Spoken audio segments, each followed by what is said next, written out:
You're listening to the Options Insider Radio Network. For more quality options programs, visit www.theoptionsinsider.com or search for Options Insider Radio Network in your podcast provider of choice. Listeners can also access all of our programming through our mobile app, available in iTunes and on Google Play. Don't forget to follow along with your favorite programs and submit your own questions for the hosts at twitter.com/options. Facebook.com/TheOptionsInsider or via questions at TheOptionsInsider.com. Howdy. So I have the privilege of sitting now with Randy Swan and Rob Swan, the portfolio managers. And Randy, of course, created the strategy some years ago. I want to get a slide on real quick, the one that Meb told us. Which advances? Oh, the big green button. Okay, that's good.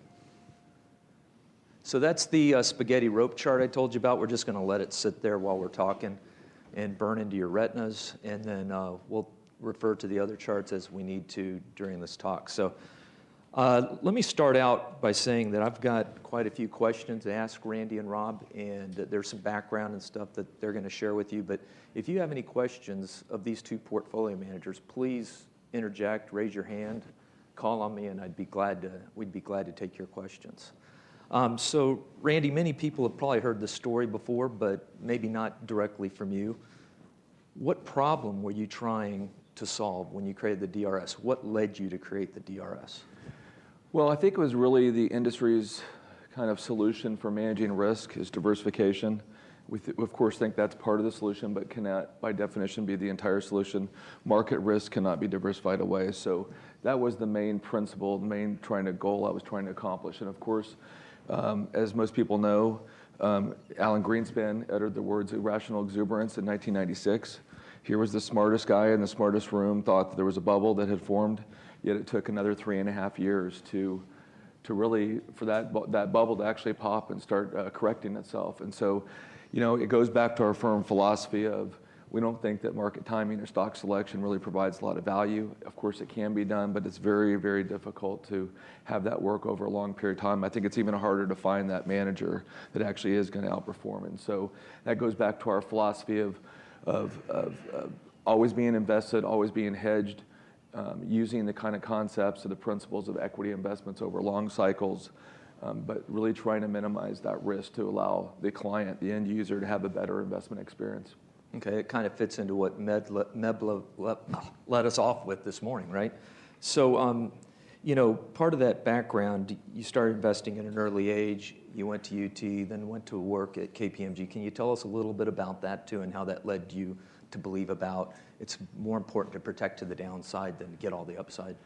Sure, I started out my career as a tax accountant at KPMG. I primarily worked with insurance companies and saw how they managed their liability risk, and that goes through in the insurance industry of deductibles, co-insurance, reinsurance, et cetera. So it really allowed you to kind of set up and manage that liability risk. And I thought the options market at the end of the day is very similar to that. Obviously, it's a publicly traded listed options market. It's a little different than insurance exchanges, but at the end of the day, it really allows you, and I think Chris showed this earlier, is it really allows you to have many different opportunities to structure the kind of payoff and risk that you want. And so I thought managing market risk directly by investing typically in a put option that you know is inversely correlated to the underlying that you're trying to invest in was gives you a higher level of confidence.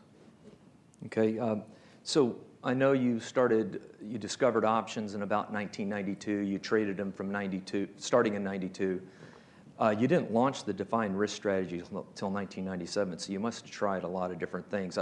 We have 3 basic building blocks with the defined risk strategy. One is equity beta exposure, one is hedge, and then one is option income or selling premium. So I wanted to start with the first block, equities.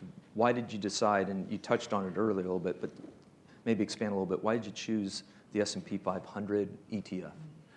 Well, as most people remember, SPY was the original ETF. I think it launched in 1993. We've tried to build and use something that is very efficient. We think ETFs are efficient. Obviously, they're very cost effective and they're also tax efficient. So when it goes back to the concept of your philosophy that not believing in market timing or stock selection, having access to an equity market, I think the S&P is obviously very representative of the global market. It's at the time it was also where most of the liquidity on the options market was. So starting out with that, I think was pretty important, using liquid options or markets that are very liquid. Okay, and I think we're the only ones that use 2-year puts to hedge with. You must have tried 1-month puts, 2-month puts, collars, et cetera. Can you talk through us all the different various types of hedging you tried and why you settled on longer term hedging?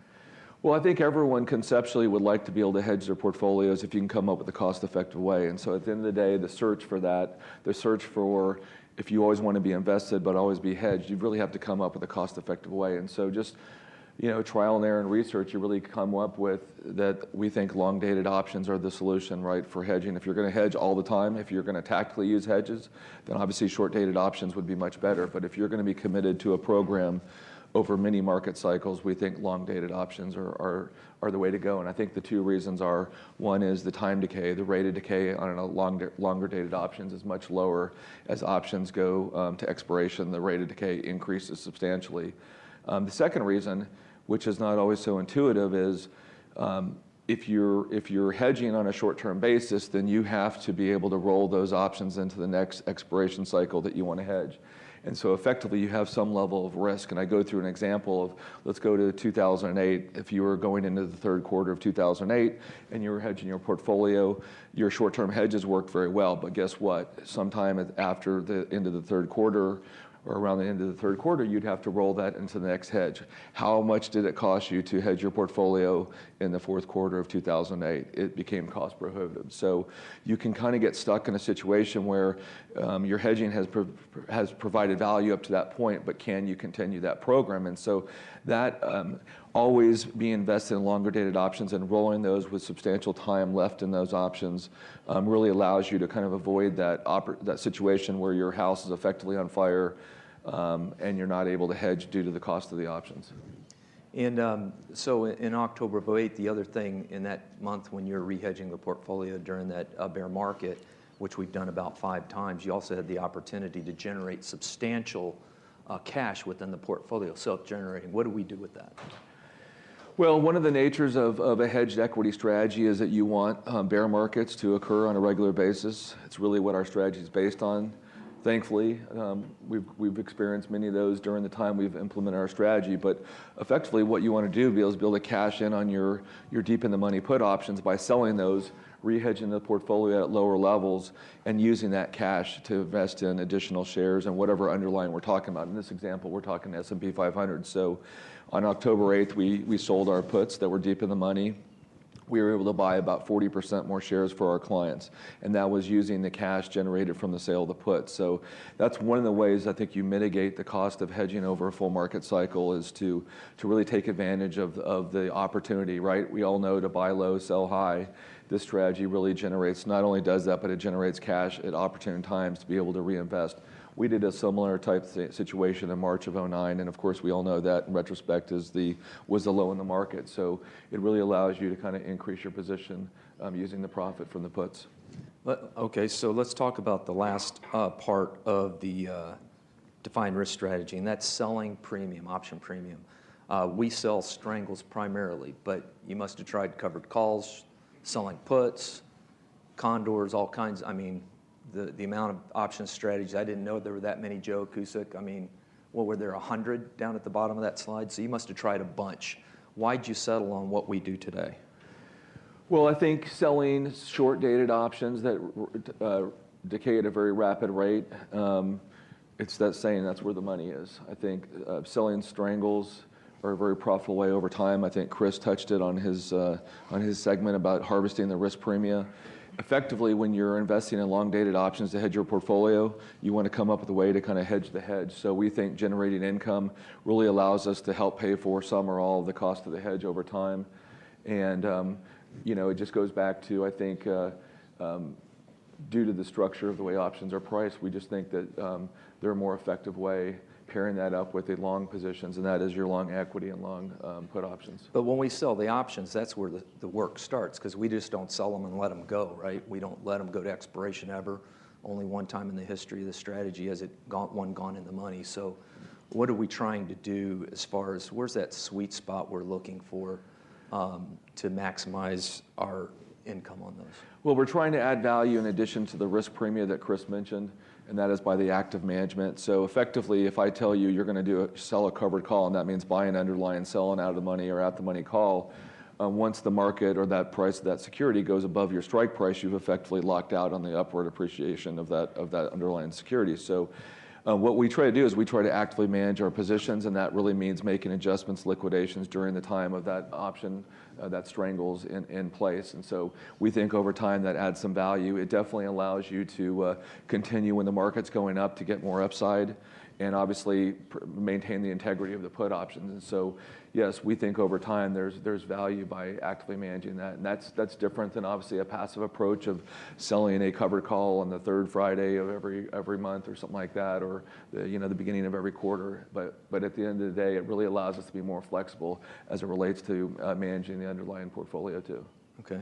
Sean, I want to jump in a little bit. I was going to pull you in right then. So with respect to selling the put and the call and the strangles that we're selling, I mean, that's also consistent with our market neutral point of view. We're not trying to take any kind of a market position. So if you're selling a put and you're selling a call and the market stays in that kind of normal range, moving up, down, just kind of a normal range. And when I say normal, we've sized these trades consistent with the current market condition and the current volatility level. So the width of those trades allows for quite a bit of movement.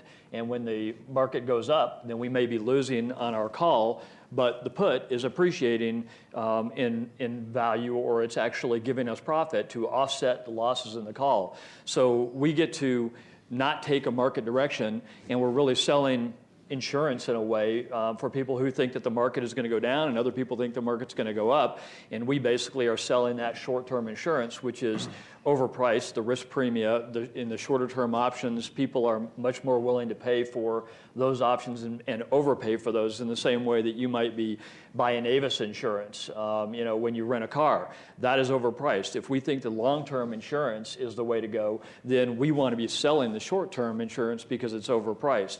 And so we're capitalizing on that instead of some of our competitors who are basically buying a hedge that's short-term, has the problems like Randy had talked about, where if the market starts to sell off, now you're stuck having to go and buy insurance at the absolute worst time. We're never in that position. So for managing the time decay of that longer term options, kind of like airlines hedging their long-term fuel futures, if there's an event that they know about, they may be going out and trying to hedge something in the short term, but they're basically trying to provide some stability over the long period of time. And we're basically selling that short-term insurance, if you will, in a market neutral way while buying the cheaper, more stable long-term insurance, which is a much better daily carry cost of the long-term insurance is actually quite a bit cheaper than short-term hedging. Absolutely, good point. So I guess after you went through your second bear market and started really separating from the S&P on a inception to date basis, I guess you came to the conclusion that you really had a business here you could build, right? Because it was originally for friends and family and taking care of yourself, preserving and that sort of thing. So I guess that's about the time you called your brother Rob and asked him to come down. So Rob, when you came down from Boeing, because Rob is a rocket scientist, everybody, so just so you know, really good at programming and stuff. When you came down and started, Randy put you in front of the terminal and said, hey, you're going to trade the portfolio now. Tell us about what you experienced, how you felt, and some of the problems you saw in growing a business and what you did to solve it.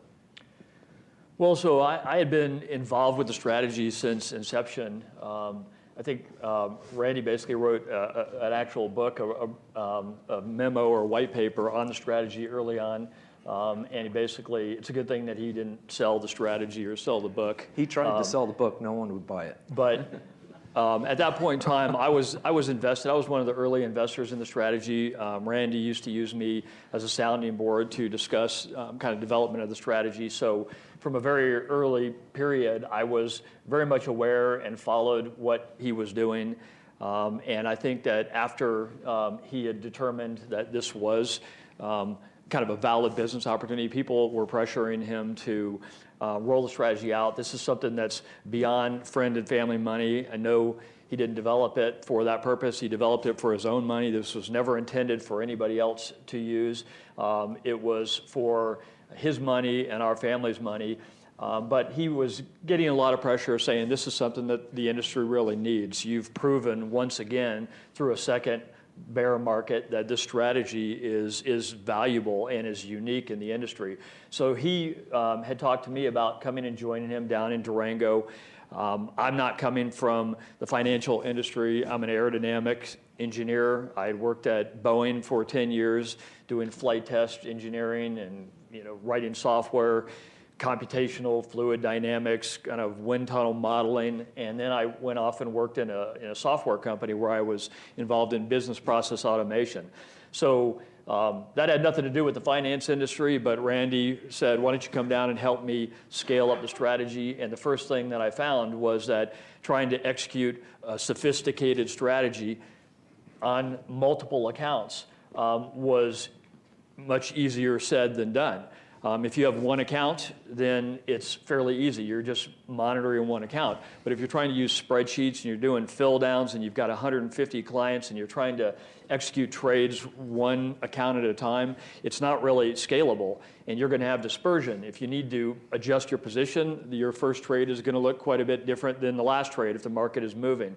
So when I came in, I found that I was applying what I had learned over 20 years in a different industry and started to build software internally that allowed us to manage that strategy, manage cash, basically adjust trades, basically create block trades for all of the client accounts using starter day position files from multiple custodians.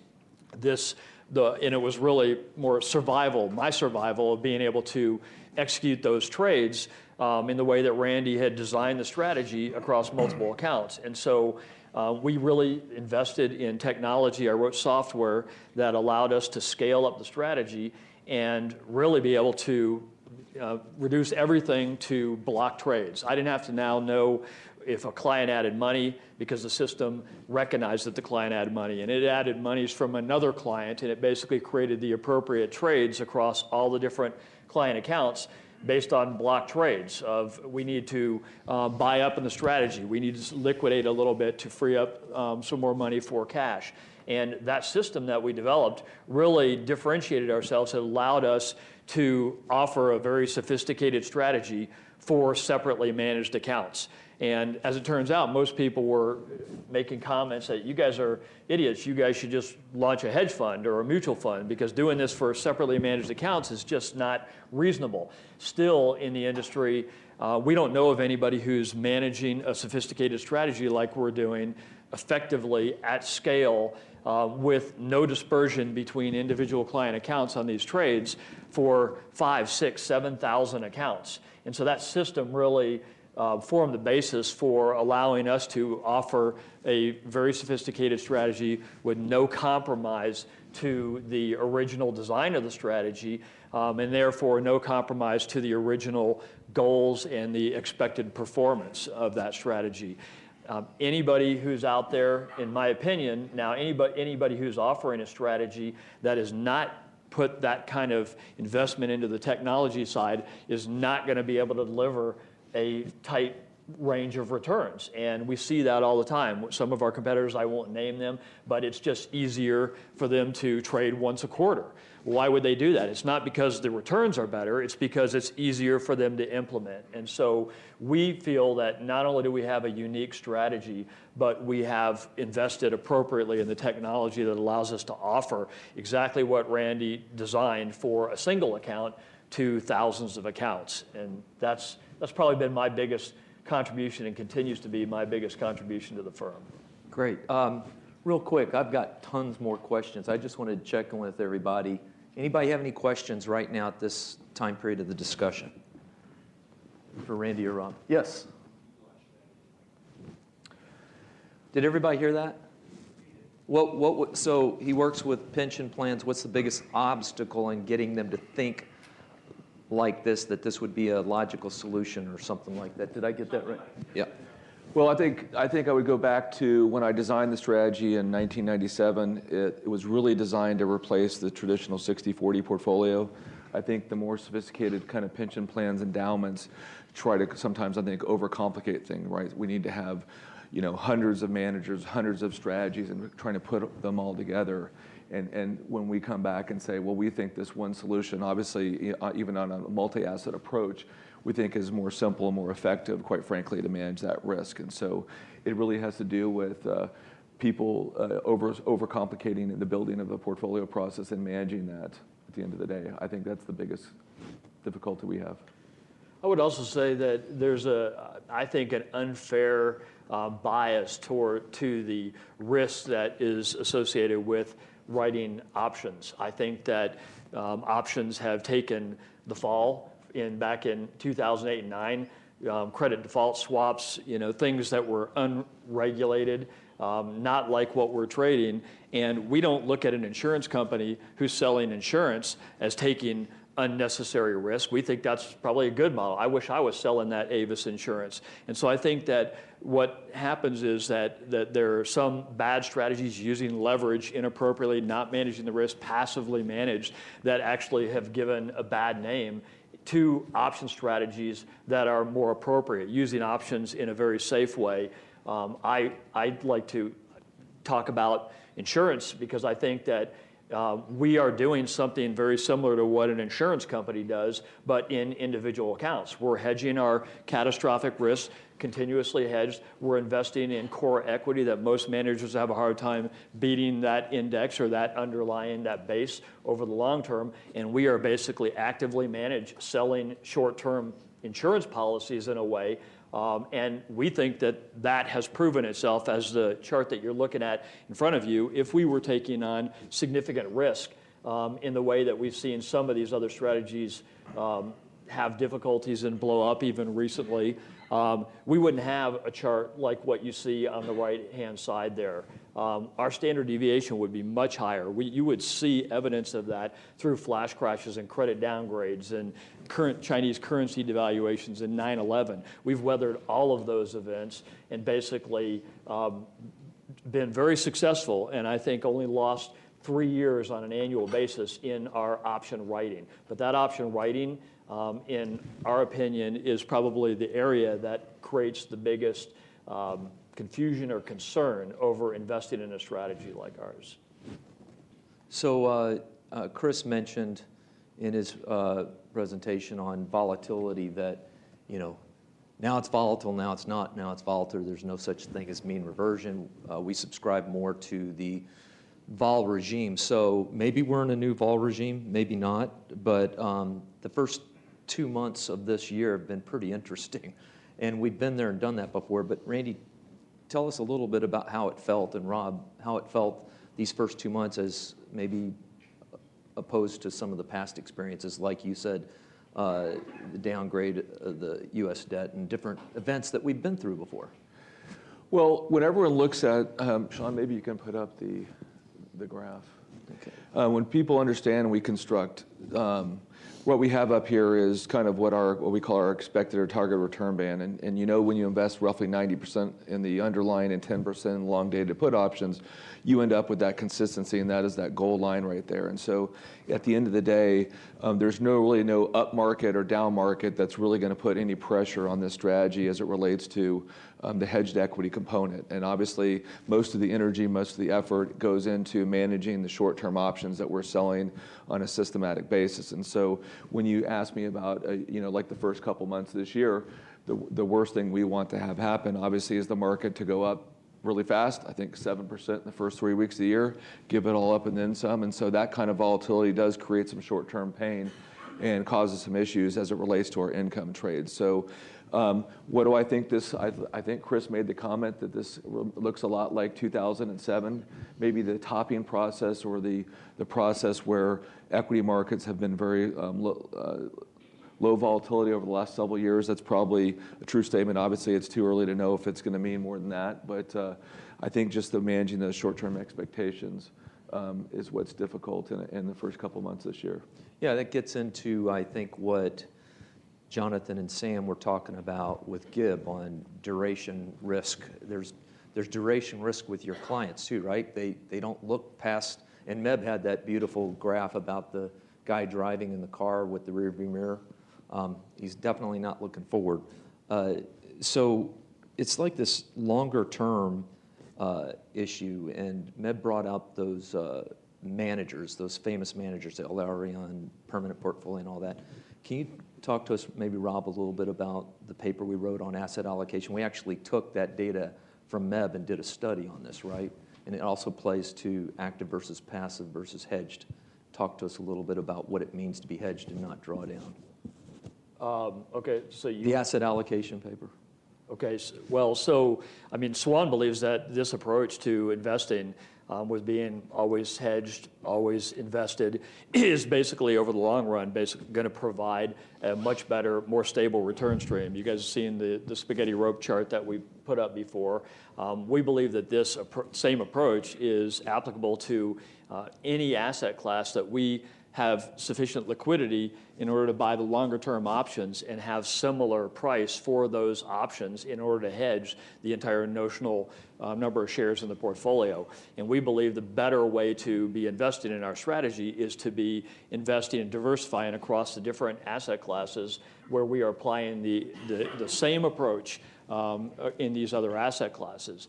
And this allows us to capitalize on more regular full market cycles. We basically really get some major benefit when the markets sell off in a particular asset class. We are able to sell that hedge for a lot of profit, re-hedge the portfolio. We have money in the portfolio in order to buy the market at this low price. And so the more often that occurs across different asset classes by diversifying, then you have more frequent full market cycles.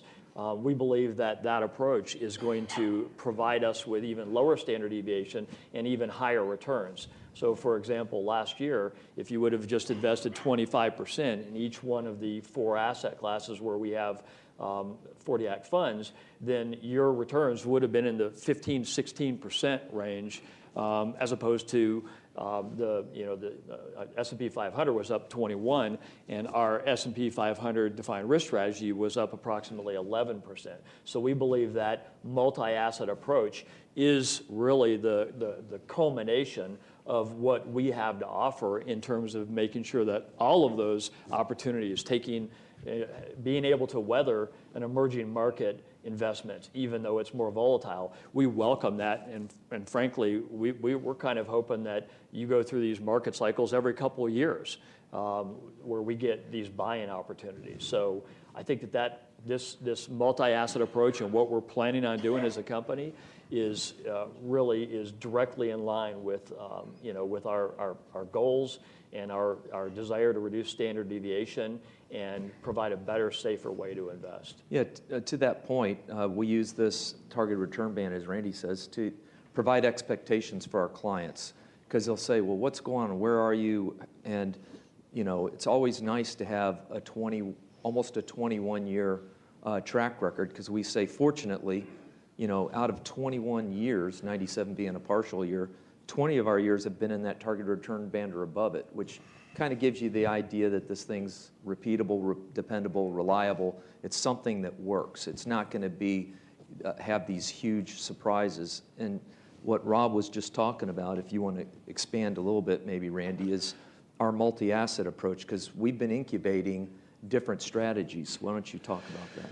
Well, at the end of the day, the defined risk strategy, as Rob said, can be applied to different asset classes, and as long as there's liquidity on the underlying as well as the options market. So we're big believers. Obviously, we really like a lot of the research the OIC has done and commissioned over the last 10 or 15 years, starting with color on the cubes and managing risk in a multi-asset world. One of the research points that they concluded in that was that a collar strategy applied to all these different asset classes actually generated higher returns with less risk. It wasn't 100% consistent, but I think it was like 14 out of 17 different assets had higher returns with less risk. So that kind of gives some background of our strategy. Now, this graph right here takes that expected return band, applies it to all the different asset classes that we've done historically, and you can see, yes, almost without exception. I think maybe I need to explain what this means. The blue dots is our performance, and the red dots is the underlying each year compared. So we've got about a 98% probability of being in that expected return band or higher on an annual basis. So it gets back to trying to manage expectations, having clients really understand that there are different components of the strategy, but over an annual basis and over a longer term view, our stated objective, quite frankly, is we think we're going to outperform the underlying benchmark over a full market cycle.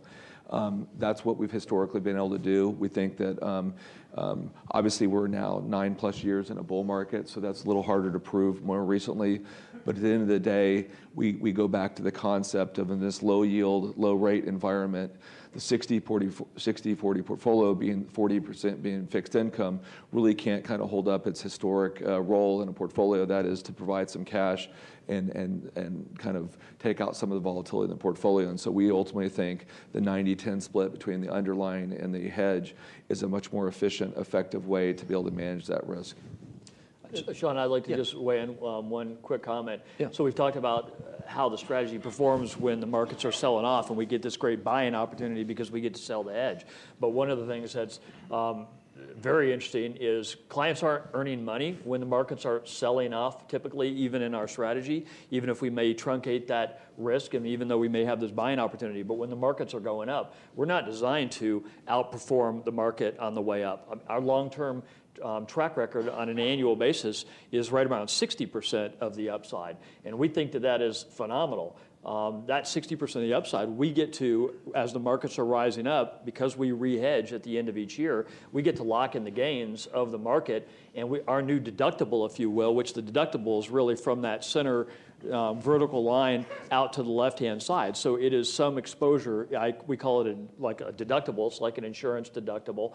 That deductible is now from that new higher level in the market. So we get to keep ratcheting up, locking in the gains in the market without having to make a market call and take a big tax hit by going and liquidating a bunch of the equity and paying those taxes and being wrong, like in a 2013 type of scenario. So we're not making those timing calls. So we get to simultaneously, we get without a tax hit, lock in those gains in the market, and in reality, we have a taxable loss now in the hedge because it's depreciated. So we're taking a potential capital loss in a rising market while simultaneously locking in the gains in the market and without taking a tax hit on selling the equity.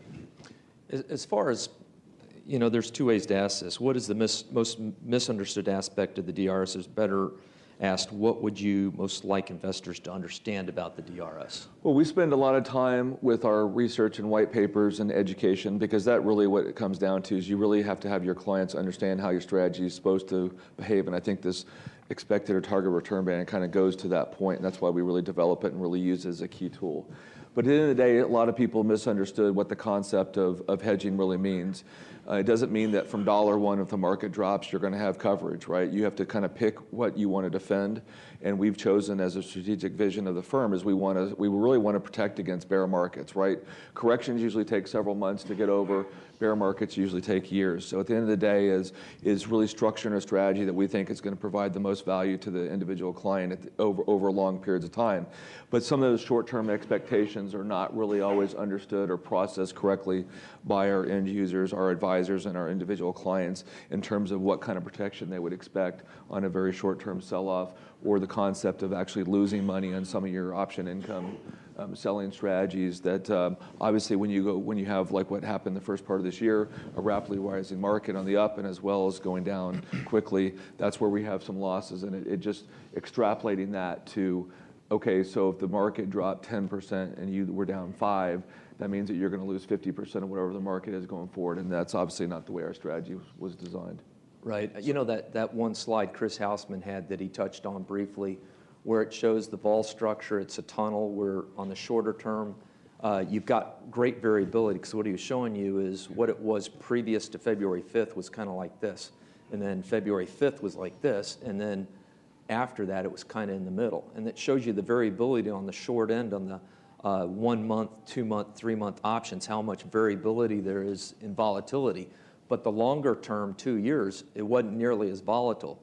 That speaks to why we use 2-year hedges. It also speaks to the fact that in the short term, the DRS can be volatile, but in the long run, you get rope. You get rid of the spaghetti and you get rope, and that's. Sean, I would like to just add to that, because I think that it's also, with respect to the short-term options, everybody needs to understand that if you're an insurance company and you think you're not going to be paying any claims, if you're basically writing puts and calls and you're not going to pay any claims ever, then you're not going to be able to make any money. There's not going to be any premium in selling that if you don't have to pay claims. And we absolutely accept paying those claims, and we manage those particular positions actively in order to optimize and have been very successful over a long period of time to generate positive returns out of that component that help pay for the hedge. But that doesn't mean that when you go out after the winter and you basically go out in the sun, that you're not going to get a little bit of sunburn. You're not going to end up in the hospital, but we're going to take a little bit of loss on basically those claims, if you will,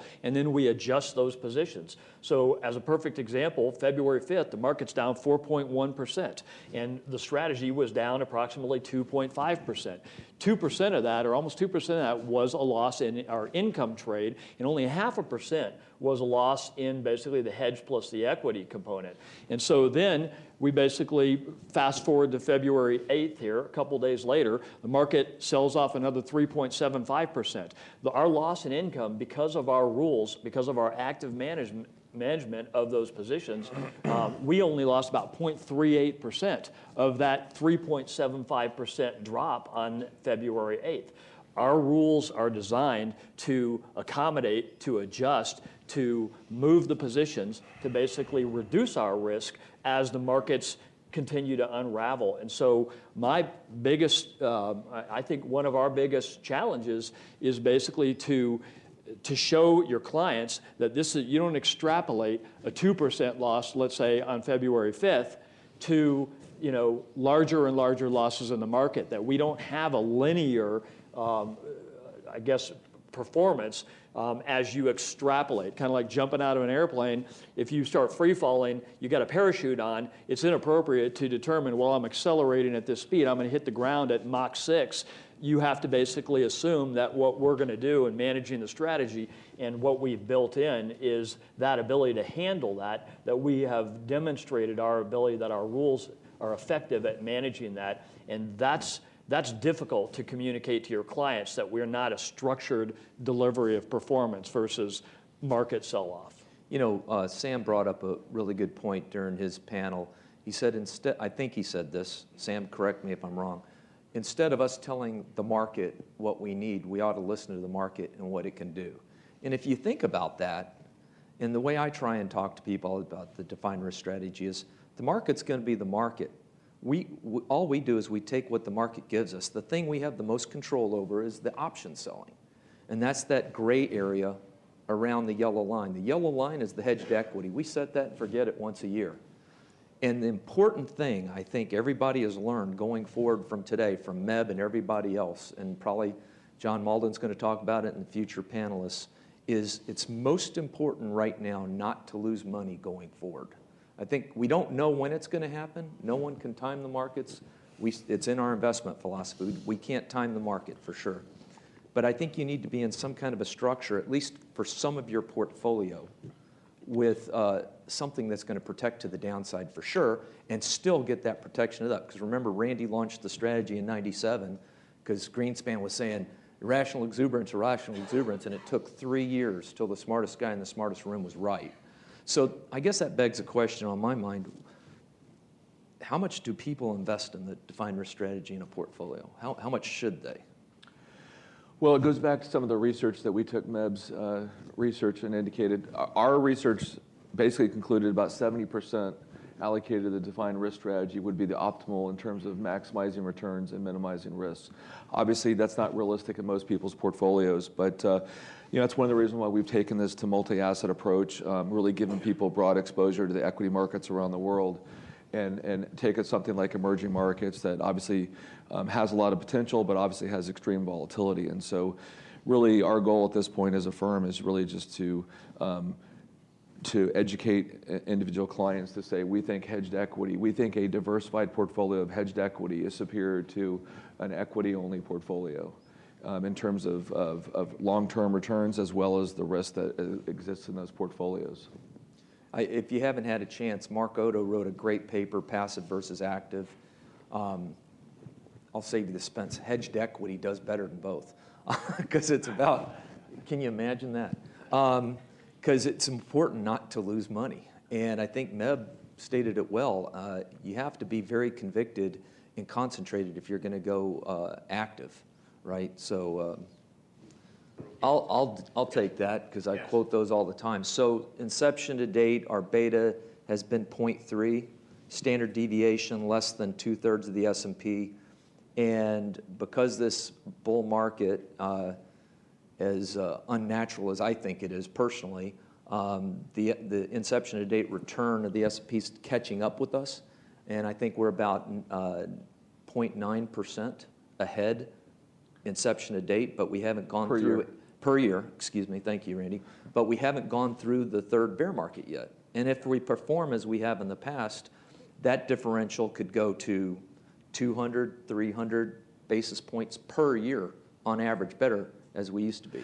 We started another strategy on gold, I think about 5 years ago, and that's really our most recent example that we've gone through what we call maybe a more full market cycle.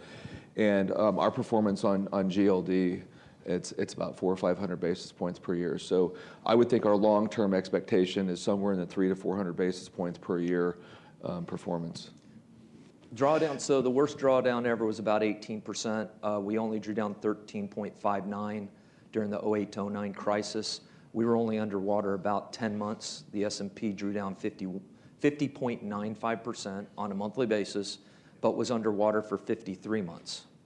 And that's how we get ahead of the S&P by buying more shares as well. That's peak to trough drawdown as well. So on an annual basis, the worst that we've done in a bear market is right around 4.5% after fees. Yeah. And our annualized return is right north of 8.5% after fees over the 21 years.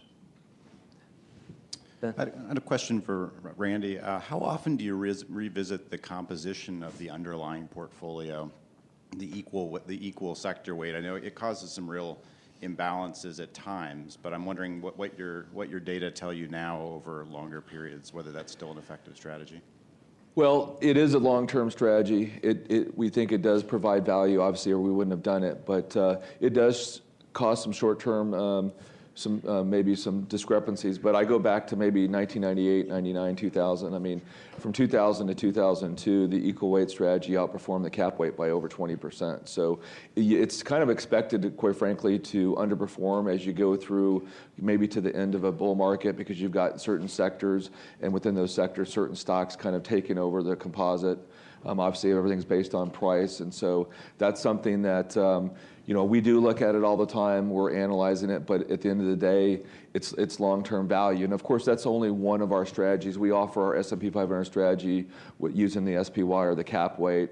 We're agnostic as to the underlying. So our goal as a firm is really to offer our strategy across many different asset classes, and that kind of goes back to our kind of option overlay program, which really takes existing portfolios, creates customized hedges, and does our option income on top of that. So when you look at the whole kind of across the spectrum, we put that in our quarterly newsletter of this expected return band, and it kind of just goes back to reiterating the consistency across all the different asset classes when you have something like a short-term underperformance due to the equal weight versus cap weight.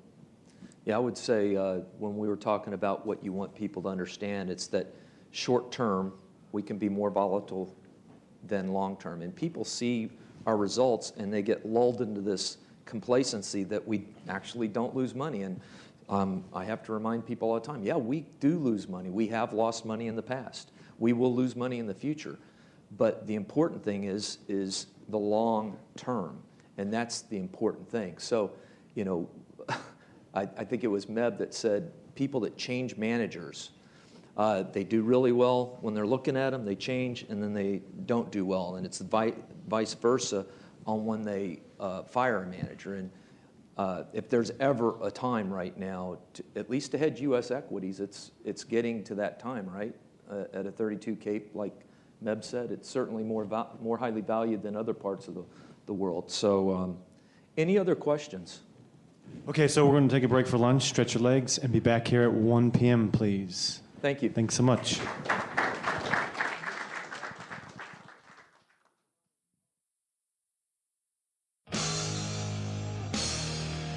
The preceding program was a production of the Options Insider Radio Network. For more quality options programs, visit www.theoptionsinsider.com or search for Options Insider Radio Network in your podcast provider of choice. Listeners can also access all of our programming through our mobile app, available in iTunes and on Google Play.